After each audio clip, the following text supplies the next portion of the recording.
మహిళలకు సంబంధించినంత వరకు రక్తహీనతను మనం పెద్ద సమస్యగా చెప్పుకుంటాం. నిజమే. కానీ దీనికంటే నడునొప్పి అనేది మహిళల్ని బాగా ఇబ్బంది పెడుతుంటుంది. యుక్త వయసు అమ్మాయిలు మొదలుకుని మెనోపాజ్ మహిళల వరకు ఇవాళ ఎంతో మందిని నడునొప్పి ప్రత్యక్ష నరకాన్ని చూపెడుతుంది.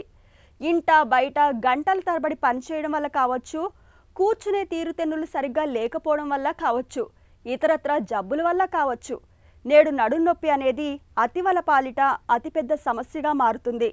ఈ నేపథ్యంలో స్త్రీలలో నడునొప్పిని తెచ్చిపెడుతున్న కారణాలు, వాటి పరిష్కార మార్గాల గురించి డాక్టర్ని అడిగి ఇప్పుడు తెలుసుకుందాం.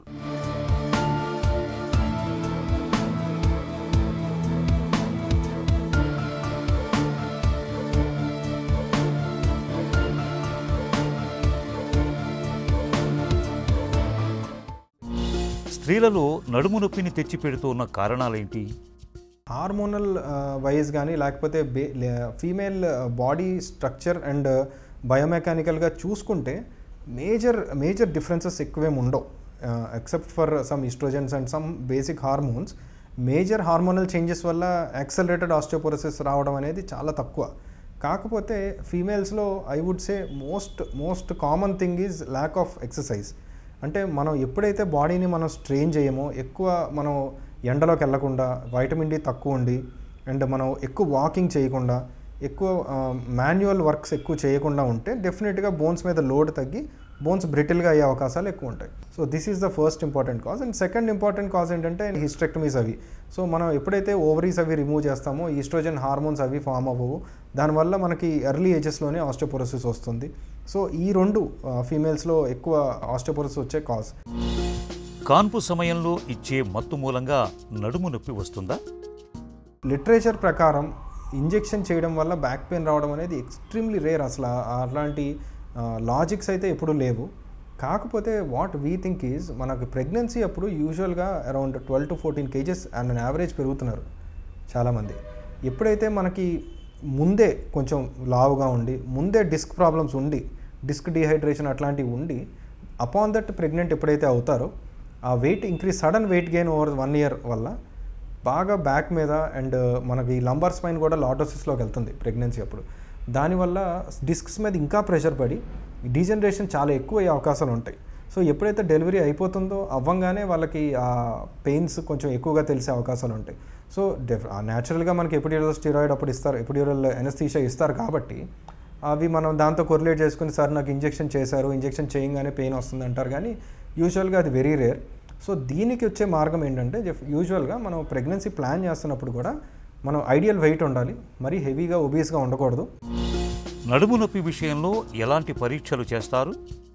యూజువల్గా అరౌండ్ 40 years తర్వాత వాళ్ళు జనరలైజ్డ్ పెయిన్, అంటే ఒక ఎముక కాకుండా ఆల్మోస్ట్ బ్యాక్ మొత్తం నొప్పి వస్తుంది అని చెప్తే మాత్రం we will think about osteoporosis. So ఆస్టియోపోరోసిస్కి సంబంధించినట్టు DEXA scan or CT scan చేయాలి. ఎముకల్లో కాల్షియం లెవెల్స్ ఎంత తగ్గినాయి అనేది చూసుకోవాలి. ఇలా కాకుండా మనకి రిలేటివ్లీ యంగ్ అండ్ ఒక కాలులోకే నొప్పి వస్తుంది, డెఫినెట్గా కాలు తిమ్మిరెక్కుతుంది, నడుస్తుంటే నొప్పి వస్తుంది, అండ్ మందులు వాడినా తగ్గట్లేదు, అండ్ వేరే స్ట్రెస్ ఇష్యూస్ కూడా ఏమీ లేవు అనుకుంటే అప్పుడు మనం ఎంఆర్ఐ స్కాన్ కానీ లేకపోతే సిటీ మైలోగ్రామ్ కానీ ఇట్లాంటివి చేస్తాం. Whenever we are convinced that ఏదన్నా లోపల డిస్క్ ఇష్యూస్ ఉంది, పర్టికులర్ నర్వే కంప్రెస్ అవుతుంది, సయాటిక్ నర్వా, లంబార్ కెనాల్ అట్లాంటివి అని వచ్చినప్పుడు ఎంఆర్ఐ కానీ లేకపోతే సిటీ యాంజియో కానీ సిటీ మైలోగ్రామ్ కానీ చేసి ఆ డిస్క్ని ఐడెంటిఫై చేసి దానికి తగ్గట్టు ఎక్స్క్లూజివ్ మెడికేషన్స్ ఇస్తాం. ఇవి కాకుండా ఆర్థరైటిస్, అంటే బ్యాక్లో కూడా మనకి జాయింట్స్ ఉంటాయి, ఫేసెడ్ జాయింట్స్. సో పొద్దున్న లెగంగానే జాయింట్స్ అన్ని నొప్పి వస్తున్నాయండి, చేతుల్లో కూడా నొప్పి వస్తుంది, కాళ్ళు నొప్పి వస్తున్నాయి, ఇలాగే నడుము నొప్పి వస్తుంది, ఎక్కువసేపు పడుకుని లెగంగానే 1 గంట వరకు నడవలేకపోతున్నాను అంటే అప్పుడు కొన్ని బ్లడ్ టెస్టులు చేసి ఏమన్నా ఆర్థరైటిస్ ఉందా, రీసెంట్ వైరల్ ఇన్ఫెక్షన్స్ ఏమన్నా ఉన్నాయా అని బ్లడ్ ఇన్వెస్టిగేషన్స్ చేసి కనుక్కోవాల్సి ఉంటుంది. మహిళల్లో నడుము నొప్పికి చికిత్స ఎలా ఉంటుంది?